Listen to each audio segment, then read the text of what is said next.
Let's face it, Martin Luther said a lot of shice. Sin boldly, the Pope is the Antichrist, slay the peasants.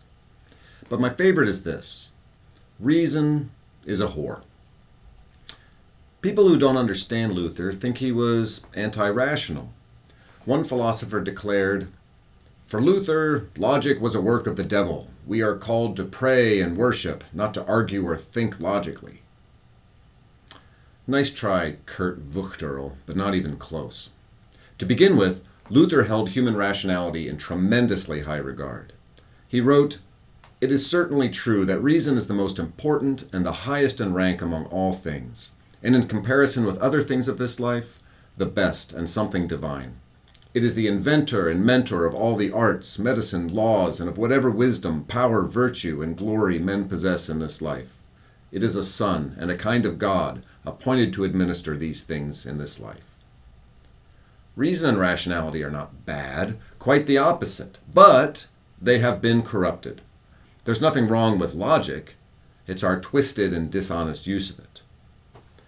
One big problem with reason is its pride. Yes, pride, that arch sin. Human reason, if we anthropomorphize it, is really quite prideful. It claims the power to comprehend not only the natural world, but God himself. It relies on its own power to understand the divine, rather than seeking inspiration from above. Luther saw that this creates a theology of glory rather than listening to the theology of the cross, a theology of a suffering God. Luther believed reason does not get you to the essence and mind of God. It needs to stay in its lane, as the kids say. Reason claims to know God through its own efforts. In its pride, it then starts insisting on what others must believe about God and morality. This was most clearly demonstrated, he believed, by the Pope.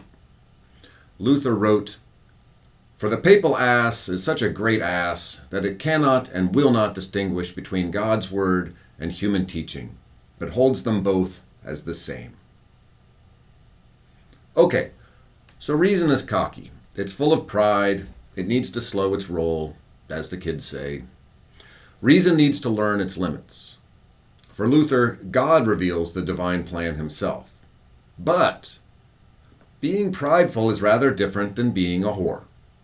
We all know prideful people who aren't prostitutes. So why does Luther call reason a whore? Indeed, he calls it die höchste Hure, that is, the biggest whore. Well, what is it that makes a whore a whore?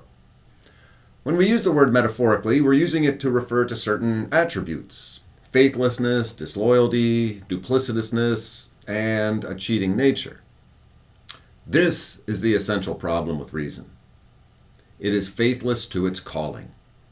It betrays its fundamental obligation. Reason's fundamental obligation is the pursuit of truth. Yet our corrupt reason constantly betrays this imperative for selfish gain. It sells its soul, so to speak. It is faithless, it cheats, it's disloyal.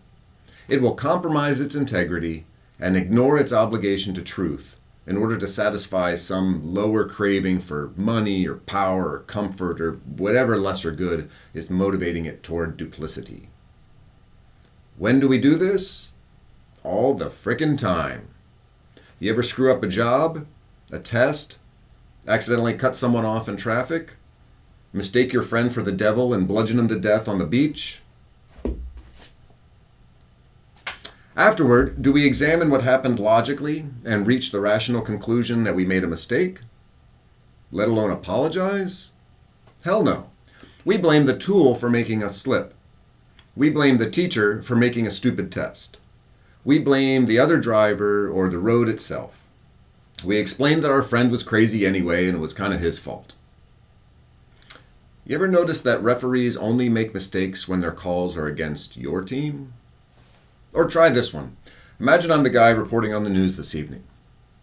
Today, Donald Trump was indicted on yet another charge of criminal behavior while in office. How many of you would immediately think, "Good, I'm glad they got him on one more charge. He's getting what's coming to him"? And how many of you would immediately say, "Those damn activist DAs are still harassing the guy, going after him with bullcrap charges"? You wouldn't know the first thing about the merits of the charge, but you would have already made up your mind. At the same time, we all know it's not logical or reasonable to reach a conclusion on a legal case without first having heard any evidence, one way or the other. But reason is slutty. It cheats. We do this sort of thing all the time.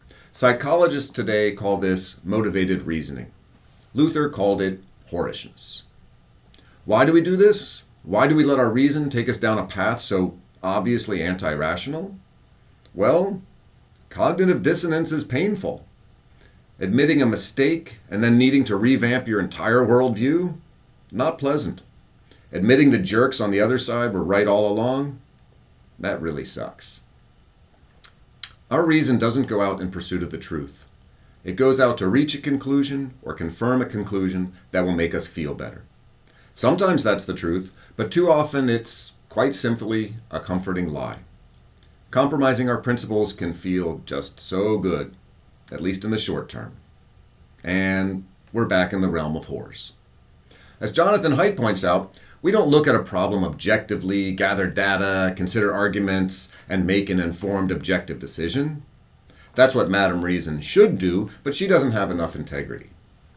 Very often, we know what conclusion we want to arrive at, and so we look for evidence to support that position. We search out good arguments that strengthen our case, and we use our skanky reason to convince ourselves and others of what we wanted to believe all along. If we find arguments or data that support our position, we accept them as truthful with very little critical review. Opposing arguments, however, we subject to the highest scrutiny. I admit I do this. If I hear there's a study that supports my position on something, I'll go check out the abstract, maybe glance at the conclusion, and then store it in my head as a strong piece of evidence that I was right all along. If I hear of a study that contradicts my position, I'll start reading into the methodology, check its citations, and look everywhere for a flaw so I can dismiss it. And then I pat myself on the back for being such a paragon of rationality.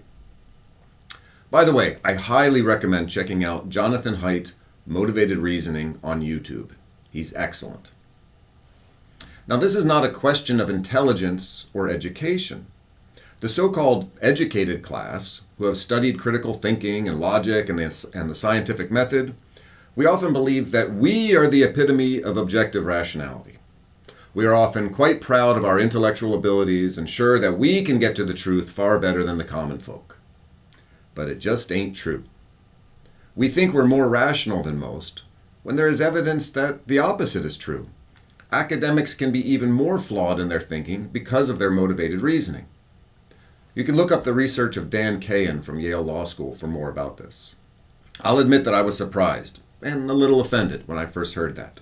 But if you stop and think about it, it makes sense. Imagine that you've spent years of your life, tens or hundreds of $1,000s of research funds, and staked your professional reputation on demonstrating something to be true. If an objective reading of the data suggests you're wrong, that's a strong impetus to lie to yourself and others. And don't worry, Madam Reason can help you out with a little indiscretion, a little cheating on the side. What's more, there's a good likelihood that you won't even realize you did something wrong. You wouldn't be the first hooker, gigolo, or sugar baby to be in denial about what's really going on. Among academics, it need not even be about money or career. We're back to pride. We take great pride in our intellect. We're also likely to have been vocal advocates for some political group. Coming across strong evidence that we've been wrong all along and that our opponents were right, that we made an error in reasoning or research, I can speak for myself. That can be really hard to face. It's much easier to do some subconscious motivated reasoning and then just go hang out with people who are on your side of the issue. Enjoy your little echo chamber. We all know snooty professors who take great pride in their intelligence, their knowledge, their critical thinking, but demonstrate themselves to be complete ideologues when looking at current events and trying to make sense of them. You want to know if you're dealing with an ideologue?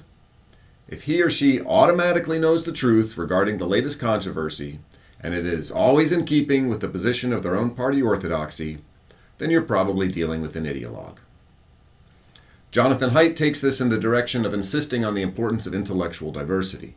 We need an actual diversity of perspectives, people who disagree with one another, and an environment that allows them to challenge one another.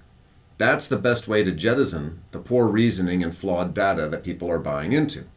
That is how colleges and universities should be doing the work that they claim to do. Now, of course, the problem isn't just college professors. This is something every person needs to be aware of. If you're interested in truth, more so than the pleasure of always feeling like you're right, then we need to confront our own motivated reasoning, our own slutty ratiocination. Back to Luther. He believed that the most important function of God's law is to act as a mirror. Facing the will of God should make us face ourselves. Realizing humanity's penchant for moral and intellectual failing should make us take a good hard look at ourselves. That's the first step, a step that can't be skipped. The problem is that we usually angle that mirror so we can look at other people. If you find yourself pointing out the flaws in others while remaining oblivious to your own, convincing yourself that everyone else has flawed reasoning but you're doing okay, well, that's your own whorishness once again. Spotting it in others is easy. Identifying it in yourself is the true test of conscience, rationality, and integrity.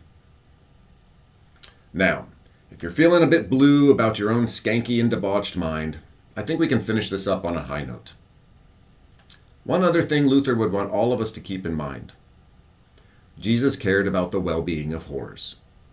And I think we can all take some comfort from that. Thank you.